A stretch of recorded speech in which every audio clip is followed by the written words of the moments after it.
रहा है जो कथा के केंद्र में नहीं, वे तो उसकी परिधि बन रहा है।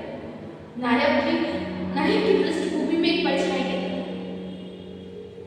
आप जानते हैं उन्हें,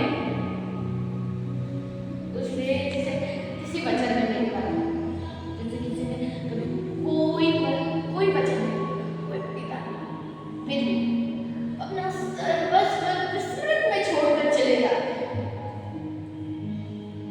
बिना किसी प्रतिज्ञा के।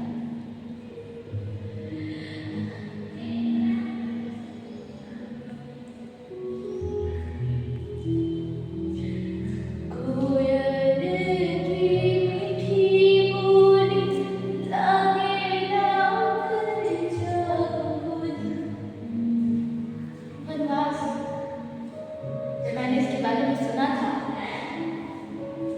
तो मुझे दुख हुआ था, मगर मुझे दुख से ज्यादा हैरानी हुई थी उस बात की, उन दो चरणों की जो बिना किसी वचन के, बिना किसी प्रतिकार के अपने अनाथिक पीछे जाने के लिए खड़े हो गए।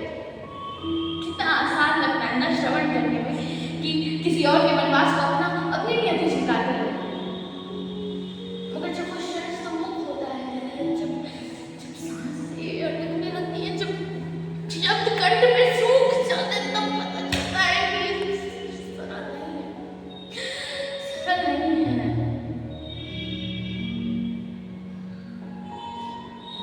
ये आत्मदाह के समान है।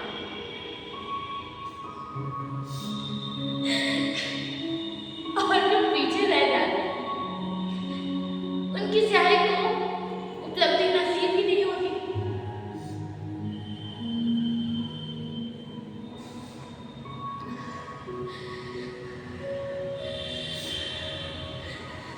वहाँ वनवास में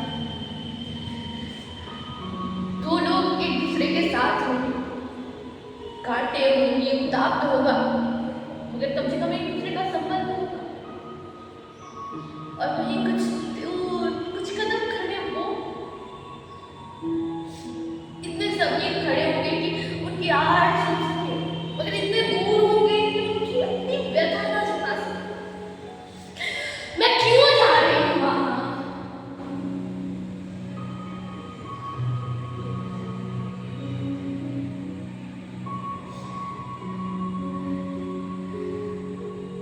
शायद ये देखने के लिए कि 14 वर्षों का वनवास क्या उतना ही महान है जितना कीर्तन कुलों में लिखा है, या वनवास की महानता के नीचे एक चीख दबी हुई है जिसके शब्द मौन हो गए हैं। और शायद उस मौन के किसी कोने में, किसी विस्मृत कोने में मेरा नाम भी आया हो।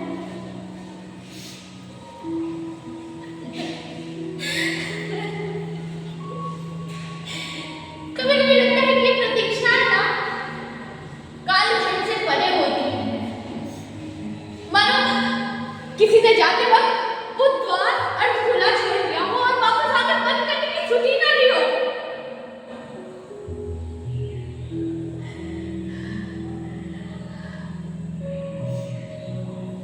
अयोध्या आने वाला है, देखते हैं क्या मुझे याद कि कोई था कि उनके साथ गया,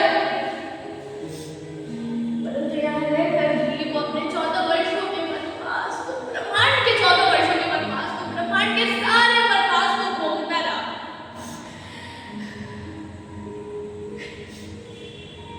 नाम, अब मुझे नाम की आवश्यकता ही क्या है? मुझे लगता है कि प्रतीक्षा का कोई नाम नहीं है, बस एक अवस्था होती है।